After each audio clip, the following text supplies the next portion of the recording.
So finally আজকে কিন্তু রানাঘাটে চলে এসেছি, আর রানাঘাটে এসে আমি তো রীতিমতন অবাক। এখানে এসেই কিন্তু একটা ভাইয়ের মাধ্যমে জানতে পারলাম যে এখানে নাকি মাত্র 80 টাকায় নাকি মাটন থালি পাওয়া যাচ্ছে। 80 টাকায় মাটন থালি শুনেই ভাই ঠিকানাটা শুনলাম ভাইয়ের কাছ থেকে, চটাপট কিন্তু চলে আসলাম। দেখো 80 টাকায় মাটন থালিতে কী কী দিয়েছে দেখো।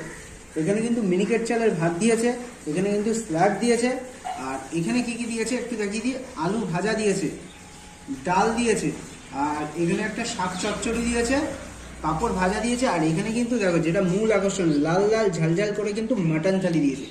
এই মাটন থালির দাম কিন্তু মাত্র 80 টাকায়, এক পিস মাটন দিয়ে থালি। আর যদি তোমরা 2 পিস মাটন নাও তাহলে তার দাম লেগেছে 120 টাকা। তাছাড়াও 2 পিস চিকেন দিয়ে চিকেন থালির দাম শুনবে কত টাকা, মাত্র 70 টাকায়। আর যদি ফিশ থালি তোমরা খেতে যাও তার দাম রেখেছে মাত্র 60 টাকা।